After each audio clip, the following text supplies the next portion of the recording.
Class 10th physics में आप सभी लोगों का स्वागत है। आप देख रहे हैं HSTT यूट्यूब चैनल। इसमें जो है हम आप लोगों को ऑब्जेक्टिव के माध्यम से क्लास 10th का संभावित प्रश्न करा रहे हैं, जो कि टारगेट के इस पेपर से है। आप लोगों का क्वेश्चन 49 नंबर क्वेश्चन से स्टार्ट करना था, तो ठीक है। तो आप जो है चैनल पर लास्ट तक बने रहें। देखिए 49 नंबर क्वेश्चन क्या कह रहा है। सूर्योदय तथा सूर्यास्त के समय सूर्य की चक्रिका कैसी प्रतीत होती है। यानी कि जब सूर्योदय होगा और जब सूर्यास्त होगा तो जो सूर्य का आकार है वो कैसा दिखाई पड़ता है। तो आप याद रखें, जैसे कि जब सूर्योदय होगा तो सूर्य हमसे बहुत दूर होंगे, तो उस वक्त हम लोगों का थोड़ा क्या बोलते हैं चपटी दिखाई देंगे। जब मध्य का स्थिति आएगा यानी दोपहर का समय, तो सूर्य हमसे ठीक ऊपर रहेंगे, तो यानी पूरा गोलाकार दिखाई पड़ेंगे। और जब फिर सूर्यास्त होगा तो फिर चपटी दिखाई पड़ेंगे, यानी कि दूर होंगे। तो ऑप्शन नंबर ए करेक्ट होगा, चपटी दिखाई देंगे। ठीक है, सूर्योदय और सूर्यास्त के समय याद रखिएगा। 50 नंबर क्वेश्चन, सूक्ष्म कणों का एक विषमांगी मिश्रण है। सूक्ष्म कणों का एक विषमांगी मिश्रण है, यानी कि विषमांगी मिश्रण आप लोगों को बताना है कि कौन है। ठीक है, तो ऑप्शन है आप लोगों का वायुमंडल, जलमंडल, जैवमंडल, स्थल मंडल। देखिए समांगी मिश्रण यानी कि जिसमें कुछ चीज़ का मिश्रण हो गया हो, ठीक है, और उसमें आपको दिखाई नहीं पड़ रहा हो कि क्या क्या इसमें मैंने मिला होगा। ठीक है, तो इस तरह से आप जो हैं बता सकते हैं। ठीक है, तो देखिए समांगी मिश्रण जैसे जल मंडल, तो जल में कभी गंदा जल होगा, मतलब तरह तरह का आप लोगों को दिखाई पड़ेगा, तो वो जो है आप लोगों का विषमांगी है। ठीक है, और ये स्थल मंडल, स्थल मंडल में जो भी मिट्टी उट्टी है उसमें जो है तरह तरह का मिक्स है, सब लोगों को दिखाई पड़ता है। जैव मंडल है, यानी कि विभिन्न प्रकार के जीव जंतु हैं तरह तरह के, वो भी दिखाई पड़ते हैं। वायुमंडल जो ऐसा है जो कि आप लोगों का समांगी मिश्रण है, यानी कि और हम अगर इधर वायुमंडल की तरफ वातावरण में देखते हैं तो कुछ अदर टाइप नहीं दिखाई पड़ता है। यहाँ से देखेंगे तो डायरेक्ट कहीं और का दिखाई पड़ेगा, यानी कि जो है वायुमंडल में किसी तरह का मतलब मिश्रण तो है। वायुमंडल तरह हवाओं का तरह तरह का मिश्रण है, लेकिन हम लोग को ऐसे देखने से नहीं पता चला कि इसमें क्या क्या जो है गैस हवा मिला हुआ है। नहीं बता सकते कि ऑक्सीजन कितना है, ये क्या है, कितना क्या है, ऐसे हम लोग देख करके नहीं बता सकते। तो वायुमंडल जो है आप लोगों का समांगी मिश्रण है। ठीक है, 51 नंबर, प्रकाश का प्रकीर्णन कणों को बताता है। प्रकाश का प्रकीर्णन कणों को बताता है, दृश्य बताता है, अदृश्य बताता है, टिंडल बताता है, इनमें से कोई नहीं। तो प्रकाश का जो प्रकीर्णन है, तो इसी के चलते हम लोग जो है किसी प्रकार को देख सकते हैं, यानी दृश्य हो जाता है, कोई प्रकाश दिखाने लगता है। यानी प्रकाश जब जाएगा तो प्रकीर्णित होकर सभी जगह फैलेगा, तो सभी चीज़ें हम लोगों को दृश्य होने लगेगी, यानी कि दिखाई पड़ने लगेगी। ठीक है, तो ऑप्शन नंबर ए यहाँ पर क्लिक करेंगे। 52 नंबर, टिंडल का प्रभाव देखा जा सकता है। ठीक है, तो टिंडल का प्रभाव जो है आप लोग याद रखिएगा कि जंगल में दिखा जा सकता है। ठीक है, 53 नंबर, वायुमंडल नहीं होता तो आकाश कैसा प्रतीत होता है। तो सभी लोग जानते हैं, और जहाँ पर वायुमंडल नहीं रहेगा वहाँ पर जो है आकाश, या फिर कोई भी जगह हो जहाँ पर वायुमंडल नहीं हो, तो वहाँ पर ब्लैक दिखाई पड़ेगा, काला दिखाई पड़ेगा। ठीक है, ऑप्शन नंबर बी सिलेक्ट होगा। नेक्स्ट क्वेश्चन, अत्यधिक ऊंचाई पर उड़ते हुए यात्रियों को आकाश कैसा प्रतीत होता है। देखिए वही बात हो गया, जब अत्यधिक ऊंचाई पर गए तो वहाँ पर वायुमंडल नहीं रहेगा, हवा नहीं रहेगा, तो वहाँ पर जो है आप लोगों का काला दिखाई पड़ेगा। ऑप्शन नंबर सी यहाँ पर करेक्ट होगा, यानी ब्लैक कलर दिखाई पड़ेगा।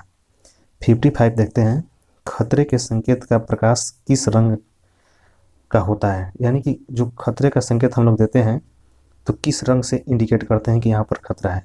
तो आप लोग जानते होंगे कहीं भी, जैसे कि मान लीजिए ट्रेन आ रहा है और यहाँ पर आप देखें कि जो ट्रैक है वो टूटा हुआ है, जो भी है, तो आप उसको कैसे इंडिकेट करेंगे कि मतलब यहाँ पर खतरा है। तो कुछ भी चीज़ ना हो, अगर रेड कपड़ा भी हो, कोई भी रेड कलर का हो, तो उससे वहाँ पर ये क्या बोलते हैं रेड, और वहाँ पर आप दिखाते हैं तो जो है वो समझ जाएगा ड्राइवर कि यहाँ पर जो है खतरा है। यही से इसी से आप सभी लोग जानते हैं कि जो है जहाँ पर खतरा होगा वहाँ पर रेड कलर, लाल कलर का इंडिकेट करते हैं। 56, सूर्योदय का या सूर्यास्त के समय आकाश का रंग कैसा दिखाई पड़ता है। तो याद रखिएगा सूर्योदय और सूर्यास्त के समय खून जो सूर्य है वो बिल्कुल रक्ताम यानी खून की तरह लाल दिखाई देता है। ऑप्शन नंबर ए करेक्ट होगा। दोपहर के समय सूर्य कैसा प्रतीत होता है। दोपहर के समय जो है सूर्य कैसा प्रतीत होता है। तो देखिए जब सुबह होगा मॉर्निंग में रक्ताम यानी लाल दिखाएगा, और जब ये सूर्यास्त होगा तब पर भी लाल दिखाई पड़ेगा। जब बीच की स्थिति होगा दोपहर, तो आप लोग देखिएगा तो बिल्कुल व्हाइट यानी श्वेत दिखाई पड़ेगा, जैसे कि दोपहर के समय आप देखते हैं। तो ऑप्शन नंबर बी करेक्ट होगा। 58 नंबर देखेंगे, किसी माध्यम में छोटे छोटे कणों के निलंबन को क्या कहा जाता है। तो इसी को हम लोग कोलाइड बोलते हैं। ठीक है, याद रखिएगा किसी माध्यम में छोटे छोटे कणों के निलंबन को कोलाइड कहते हैं। ठीक है, ऑप्शन नंबर ये देखिए 59, किसी कोलाइडी बिलियन में निलंबित कणों के प्रकाश के प्रकीर्णन को क्या कहा जाता है? तो इसी को हम लोग टिंडल प्रभाव कहते हैं। ठीक है, टिंडल प्रभाव किसे कहते हैं? तो किसी कोलाइडी बिलियन में निलंबित कणों से प्रकाश के प्रकीर्णन को टिंडल प्रभाव कहते हैं। यानी कि कोई बिलियन है, उसमें कोई कण घुला हुआ है, वो कण दिखाई पड़ रहा है, अगर उसमें हम टॉर्च मारते हैं तो उस कण से टकरा करके जो प्रकाश फैलता है, प्रकीर्णित होता है, तो इस प्रकार के इफेक्ट को हम लोग टिंडल इफेक्ट बोलते हैं, टिंडल प्रभाव बोलते हैं। अब देखते हैं 60 नंबर क्वेश्चन, तारों के टिमटिमाने की व्याख्या किस सिद्धांत पर आधारित है? तो तारों को टिमटिमाने के जो ये सिद्धांत है वो जो है आपका ये अपवर्तन के सिद्धांत पर है। ठीक है, यानी देखिए कैसे समझाते हैं। देखिए जिससे जो होता है, जैसे ये आप लोग का मान लीजिए अगर ये आपका वायुमंडल है, ठीक है, तो वायुमंडल में जो है आकाश से जब तारों से जब हम लोग का लाइट चलता है, यानी तारों तो वैसे तारे में तो वास्तविक प्रकाश होता नहीं, वो सूर्य के प्रकाश से ये चमकता है। जब इससे लाइट चलता है तो वायुमंडल में हम लोगों का जो क्या होता है कि वायुमंडल में तरह तरह की हवाएं हैं, जैसे कहीं पर गर्म हवा है, ठीक है, कहीं पर ठंडी हवा है, मान लीजिए कहीं पर गर्म हवा है, कहीं पर ठंडी हवा है। तो हम जानते हैं कि ठंडी और गर्म का जो है अपवर्तनांक अलग अलग होता है। ठीक है, तो यहाँ से जब प्रकाश चलेगा तो कभी गर्म हवा से पास करेगा, कभी ठंडी हवा से पास करेगा। तो जब स्टार्ट से हम लोग का जब प्रकाश चलता है तो गर्म ठंडी हवा से पार करके आता रहता है। ठीक है, तो वही जो होता है इसके अपवर्तनांक के चलते, इधर उधर के चलते प्रकाश जो है थोड़ी समय के लिए कट जाता है। तो हम लोग देखते हैं, हमको लगता है कि तारा जो है वो टिमटिमा रहा है। ठीक है, अगर तो आप लोग इस प्रकार लिख सकते हैं कि जो जब हम लोग का तारे से प्रकाश चलता है तो वायुमंडल में गर्म और ठंडी हवाएं को पार करके आता है, जिसका अपवर्तनांक अलग अलग होता है। इस समय के लिए थोड़ी समय के लिए प्रकाश हम लोग की आंखों से कट जाता है, मतलब इस प्रकार प्रकाश जो है टिमटिमाता हुआ तारे नजर आते हैं। ठीक है, अब देखेंगे 61 नंबर, प्रकाश की किस घटना, या फिर एक और देखिए बात समझ जाइए, 60 नंबर देख के बताते हैं। कोई भी चीज़ जैसे आप लोगों का मतलब कोई भी चीज़ आप लोगों का जैसे झूठा दिखाई दे, मतलब लगे आप लोगों की नहीं ये हो ही नहीं सकता है, जितना भी मतलब झूठा टाइप का आप लोग को लगे, क्या बोल रहे हैं, झूठा टाइप का। ठीक है, तो उस सब पर मार देना है आप लोग का क्या, अपवर्तन। ठीक है, कैसे बोलते हैं कि अगर हम लोग पानी में छड़ी को डुबाते हैं तो छड़ी मुड़ा हुआ प्रतीत होता है, तो ऐसा बात नहीं है, वास्तविक बात नहीं है, बिल्कुल झूठ बोल रहा है। छड़ी तो भाई सीधा है, वो टेढ़ा कहाँ से हो सकता है? तो कौन सा कारण है, अपवर्तन। लोग बोलते हैं कि जो है बाल्टी में सिक्के डालते हैं तो कुछ ऊपर दिखाई देता है, अरे बात तो बहुत गलत है। मतलब सिक्का हम लोग नीचे डाले हैं, ऊपर का दिखाई रहा है, ये झूठा लग रहा है देखने बोलने में ना, तो किसको क्या मारेंगे, अपवर्तन। जैसा भी कोई भी घटना आप लोगों को दिखने में लगे कि अरे ये झूठ टाइप का बोल रहा है, तो मार देना है अपवर्तन। ठीक है, तो यहाँ पर देखिए वैसे भी है जो है तारों का टिमटिमाना, तो क्या तारा वास्तव में टिमटिमाते हैं? नहीं, ये झूठ देखने में लग रहा है, तो ये जो है आप लोग मार देंगे अपवर्तन। ठीक है, 61 नंबर, प्रकाश की किस घटना के कारण सूर्य हमें वास्तविक सूर्योदय से लगभग 2 मिनट पूर्व दिखाई पड़ता है?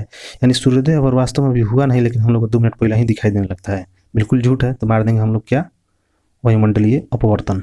क्या मारेंगे, अपवर्तन। ठीक है, ये देखिए बात तो सही है, लेकिन ऐसे प्रतीत क्या होता है, खुद बोल रहा है कि वास्तविक सूर्योदय से 2 मिनट पहले ही दिखाई देता है, अभी सूर्य उगा ही नहीं है, हम लोग 2 मिनट पहले ही देख लेते हैं, तो क्या बोलेंगे, वायुमंडलीय अपवर्तन। 62 नंबर देखेंगे, निम्नलिखित में से कौन नेत्र का रंगीन भाग है? तो नेत्र का रंगीन भाग क्या है, कॉर्निया। क्या है, कॉर्निया। अगर पूछेगा कि हम लोग आँख का किस भाग को, किसी को नहीं होता है कि वो नेत्रदान किया, तो नेत्रदान में कॉर्निया को ही दान किया जाता है। ठीक है, कॉर्निया को ही दान किया जाता है, इसको आप लोग भी ध्यान में रखिएगा। 63 नंबर, तरंग दैर्घ्य को सामान्यतः व्यक्त किया जाता है। तरंग दैर्घ्य को किस रूप में व्यक्त किया जाता है? तो तरंग दैर्घ्य को जो है ये बोल रहा है एम्पियर के रूप में व्यक्त किया जाता है। ठीक है, तरंग दैर्घ्य को सामान्यतः एम्पियर के रूप में व्यक्त किया जाता है।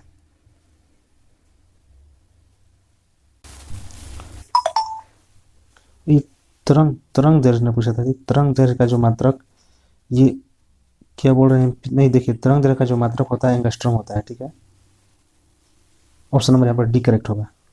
तरंग दैर्घ्य का ऐसे, ये तरंग दैर्घ्य का मात्रक जो ये सामान्यतः व्यक्त किया जाता है वो एंगस्ट्रॉम में व्यक्त किया जाता है। ठीक है, अब देखिए 64 नंबर क्वेश्चन दिया है आपका,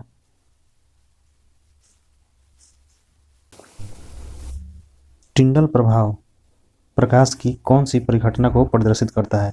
तो टिंडल प्रभाव जो है प्रकीर्णन, जैसे अभी जितना भी टिंडल प्रभाव से संबंधित आएगा, ठीक है, कोलाइडी हो गया, टिंडल प्रभाव से रिलेटेड, ये सब प्रकाश का प्रकीर्णन होगा। ठीक है, जो निलंबित कण होते हैं बिलियन में, ठीक है, तो प्रकाश जब हम लोग ये देते हैं तो निलंबित कण से प्रकाश का प्रकीर्णन ही टिंडल प्रभाव कहता है। ठीक है, कहलाता है, तो प्रकाश का प्रकीर्णन हो जाएगा। 65 हम लोग देखेंगे, बोल रहा है वायुमंडल में प्रकाश का कौन सा रंग अधिक प्रकीर्णन करता है। कौन में यानी कि सबसे ज़्यादा फैल जाता है, तो नीला सबसे ज़्यादा फैल जाता है, सबसे ज़्यादा प्रकीर्णित हो जाता है। ठीक है, 66 नंबर, एक कूलम आवेश कितने इलेक्ट्रॉनों में समाये आवेश के तुल्य होता है। एक कूलम ये विद्युत आवेश, इसका तो मान होता है आप लोग का -1.6 × 10 के पावर -19। ठीक है, देखिए ऑप्शन नंबर डी में यहाँ पर माइनस लगा लीजिएगा, -1.6 × 10 के पावर -19 यही होता है ये इलेक्ट्रॉनों में। ठीक है, आवेश की संख्या।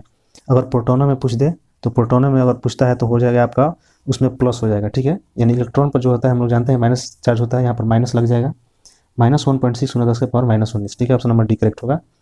अब देखिए ये आप लोगों का न्यूमेरिकल टाइप है, इसको पढ़ना ये आपको कोई ज़्यादा जरूरी नहीं है, ये भी देख लीजिए। हम लोग क्वेश्चन नंबर 4 देखेंगे डायरेक्ट। देखिए क्वेश्चन नंबर 4 दिया है, दो चालक तार जिसके पदार्थ लंबाई और व्यास, ठीक है, यानी जो हम लोग यूज कर रहे हैं चालक तार, उसकी पदार्थ, उसकी लंबाई और उसकी व्यास समान है। दो चालक तार है, ठीक है, एक तार हो गया, एक और तार हो गया, इसकी लंबाई और इसकी जो है व्यास यानी इसकी मोटाई और इसका जो मटेरियल है दोनों का सेम है। किसी विद्युत परिपथ में पहले श्रेणी क्रम में, मान लीजिए इसको श्रेणी क्रम में हम लोग जोड़ते हैं, ठीक है, और फिर पार्श्व क्रम में यानी और दोबारा हम लोग समानांतर में जोड़ते हैं यानी पार्श्व में। ठीक है, तो पूछ रहा है श्रेणी क्रम तथा पार्श्व क्रम संयोजन में उत्पन्न ऊष्माओं का अनुपात क्या होगा। यानी कि रेशियो पूछ रहा है कि इससे ऊष्मा कितना निकलेगा और इससे ऊष्मा कितना निकलेगा, उसका रेशियो क्या होगा। तो आप लोग डायरेक्ट याद कर लें 1.4 यानी 1:4 होता है ऊष्मा, यानी उससे एक ऊष्मा निकलेगा तो इससे 4। ठीक है, अब देखिए यानी उससे 1 किलो निकलेगा तो इससे 4 किलो निकलेगा ऊष्मा। ठीक है, अब देखिए 5 नंबर देखते हैं हम लोग।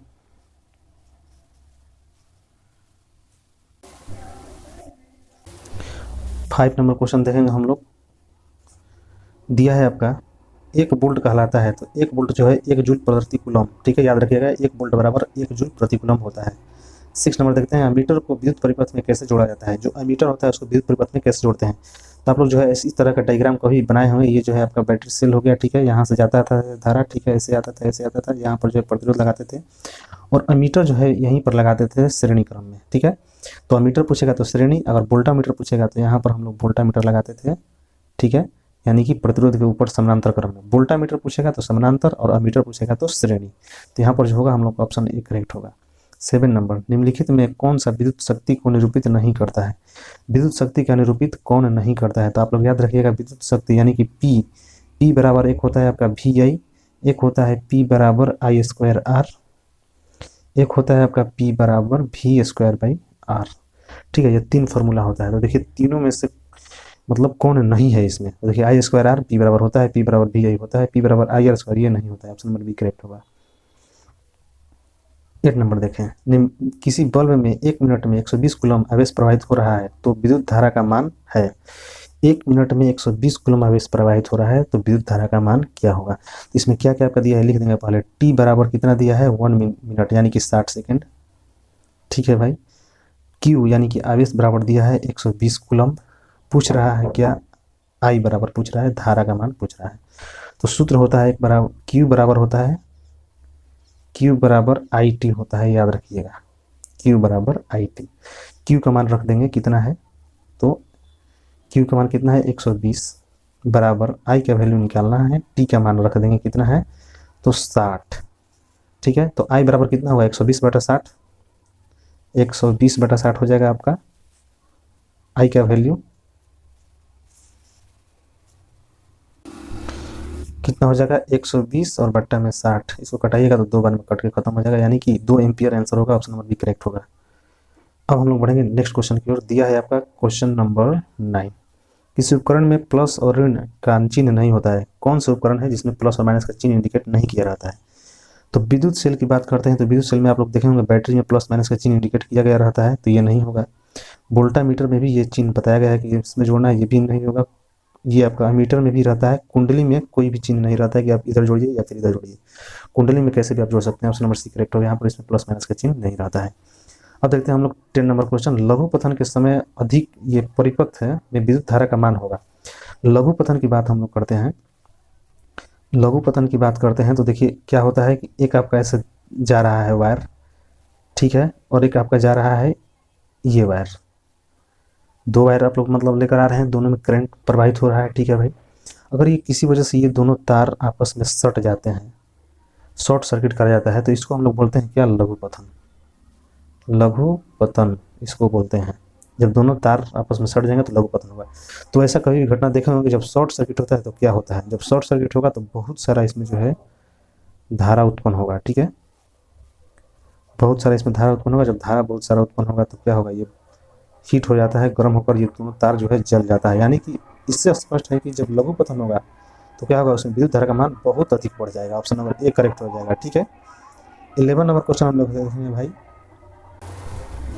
11 नंबर क्वेश्चन बोल रहा है किसी बल्ब से 120 वोल्ट तथा 2 एम्पियर की धारा प्रवाहित होती है तो फिलामेंट का प्रतिरोध कितना होगा।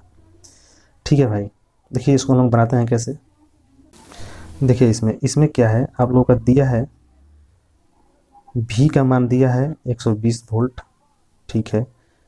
धारा का मान दिया है I का मान 2 एम्पियर। प्रतिरोध का मान पूछ रहा है R = वाट। तो क्या होता है, V बराबर IR होता है। सब लोग जानते हैं कि V बराबर IR होता है, ठीक है। तो हम लोग यहाँ पर मान रखेंगे, V का मान कितना है तो 120, I का मान कितना है तो 2, R का मान नहीं जानते हैं, निकालना है। तो R 2 इधर आएगा तो 120 बट्टा में 2 होगा, R इधर ही रह जाएगा तो कट जाएगा कितने बार में तो 60 बार में। तो R ये कितना आ गया 60 ओम, R का मान कितना आ गया 60 ओम। देखते हैं कितना उसमें बोल रहा है। ओ सॉरी, यहाँ पर 120 दिया है ना, तो वहाँ पर हम लोग 120 यूज कर लिए हैं, ठीक है। तो 220 था, ठीक है, ठीक कर लीजिएगा। 220 है और इधर से आया था 2 कटाए थे यहाँ पर, तो 110 होगा ना भाई, 110 यहाँ पर ओम होगा, ठीक है। ऑप्शन नंबर बी करेक्ट होगा। हम लोग वहाँ पर 120 यूज कर दिए थे जो कि गलत यूज किए थे, 220 दिया हुआ है ना भाई। तो ऐसे आप लोग निकालेंगे, ठीक है। V बराबर IR याद रख लीजिएगा, V बराबर IR होता है फॉर्मूला, इसको ध्यान में रखिएगा। यहाँ पर V क्या है, विभवांतर, ठीक है, और ये आपका I विद्युत धारा और R जो है प्रतिरोध। 12 नंबर क्वेश्चन देखते हैं। R ओम प्रतिरोध वाले n प्रतिरोधों को समानांतर क्रम में जोड़ने पर तुल्य प्रतिरोध होगा, ठीक है। R ओम प्रतिरोध वाले n प्रतिरोधों को समानांतर क्रम में जोड़ने पर तुल्य प्रतिरोध कितना होगा। तो यहाँ पर जो है R ओम प्रतिरोध वाले n प्रतिरोधों को समानांतर क्रम में जोड़ते हैं, तो ये याद रखिएगा जैसे समानांतर क्रम पूछता है, ठीक है। देखिए यहाँ पर समझाते हैं, समानांतर क्रम पूछेगा तो क्या होता है आप लोगों का 1/r बराबर 1/r1 plus 1/r2 plus 1/r3, यानी ऐसे निकालते जितना भी प्रतिरोध दिया हुआ था, ये आपका समानांतर क्रम के लिए है। श्रेणी क्रम की बात करते हैं तो R बराबर क्या होता है R1 plus R2 plus R3, यानी कि ऐसे जुड़ जाता है, ठीक है। तो बात की जाए कि इन प्रतिरोधों को हम लोग समानांतर क्रम में जोड़ते हैं, तो आप लोग ऐसे किसी चीज़ का मान रखते हैं, मान लीजिए 2 ओम का कोई प्रतिरोध है, आप सेटिंग करके चेक कर लीजिएगा, यहाँ पर प्लस का साइन, चेक कर लीजिएगा सेटिंग करके कि क्या हो रहा है। तो देखिए हम बता दें, अगर ये श्रेणी क्रम का बात करेगा, ठीक है, देखिए अगर समानांतर की बात करता है, समानांतर, तो याद रखिएगा आप लोगों का क्या हो जाता है। अगर नहीं भी याद रखिएगा तो फार्मूला के माध्यम से किसी का मान रख करके आप निकाल सकते हैं, R बट्टा में n हो जाएगा। अगर श्रेणी की बात करते हैं, अगर श्रेणी रहेगा तो NR हो जाएगा, ठीक है। जितना प्रतिरोध जोड़ेंगे और जितना मान का प्रतिरोध जोड़ेंगे दोनों को गुणा करा देंगे, ठीक है। समानांतर की बात करें, जितना प्रतिरोध होगा, जितना मतलब ओम का, वो यहाँ पर रखेंगे R की जगह पर, और जितना गिनती की संख्या में रखेंगे वो यहाँ पर n रखेंगे, यानी कि R/n। तो फार्मूला अगर याद रहेगा तो आप जो है इसको निकाल सकते हैं, ठीक है। तो यहाँ पर क्या हो जाएगा R बट्टा में n, यानी ऑप्शन नंबर सी करेक्ट होगा, ठीक है। अगर श्रेणी की बात करेगा तो NR होगा, अगर समानांतर की बात किया तो ये होगा, ठीक है। समानांतर पूछ रहा है, समानांतर क्रम, तो R बट्टा में n, option number C correct होगा। 13 नंबर क्वेश्चन हम लोग देखेंगे। एक विद्युत हीटर की कुंडली जिसका प्रयोग 55 ओम 220 वोल्ट के स्रोतों से जो विद्युत धारा लेगी उसका मान होगा, ठीक है। देखिए समझिएगा, प्रतिरोध का मान दिया है, देखिए कुछ भी नहीं आ रहा तो कुछ नहीं, देखो यहाँ पर जो जो दिया है उसका मान आप लोग पहले लिखेंगे। क्या करेंगे आप लोग, उसका मान जो है आराम से लिखेंगे। क्या दिया है समझो यहाँ पर 55 ओम यानी आर का मान दिया है, ठीक है 55 ओम। 220 वोल्ट यानी आपका आपका ये भी का मान दिया है 220 वोल्ट, ठीक है। विद्युत धारा पूछ रहा है यानी आई का मान पूछ रहा है। तो संबंध देखिए आर भी आई में क्या संबंध होता है, तो याद होगा आपका भी बराबर आई आर होता है, भी बराबर आई आर होता है। तो मान रख दो भी का मान है 220 बराबर आई का मान कितना है निकालना है, आर का मान कितना है 55, यानी कि आई बराबर कितना होगा 220 बटा में 55। इसको कटाते हैं, 5 से कटेगा 11 बार में, ठीक है, या फिर 11 से कटाइए इसको, 11 5 55, 11 दूनी 22 20 यानी 5 होगा 20, 4 ओम आएगा, ठीक है। विद्युत धारा पूछ रहा है ना एम्पियर, यानी कि 4 एम्पियर आंसर होगा, इसका ऑप्शन नंबर 1 करेक्ट होगा। 14 नंबर क्वेश्चन देखेंगे हम लोग, किसी चालक के विद्युत प्रतिरोधकता का मात्रक क्या होगा। विद्युत प्रतिरोधकता का मात्रक क्या होगा ओम मीटर, क्या होगा ओम, ये सिंबल है ओम का, इसमें मीटर लगा दीजिए ओम मीटर, या फिर हिंदी में भी लिख सकता है ओम मीटर, ठीक है। तो ये आपका जो है क्लास, ये जो है आपका चैप्टर विद्युत स्टार्ट हो गया है इलेक्ट्रिसिटी। अगला क्वेश्चन 15 नंबर हम लोग जो है नेक्स्ट क्लास में करेंगे। यहाँ पर को यहीं तक समाप्त हम लोग करेंगे। पसंद आया तो लाइक करें, शेयर करें, हम चैनल को सब्सक्राइब करें। मिलते हैं नेक्स्ट वीडियो में, तब तक बाय बाय।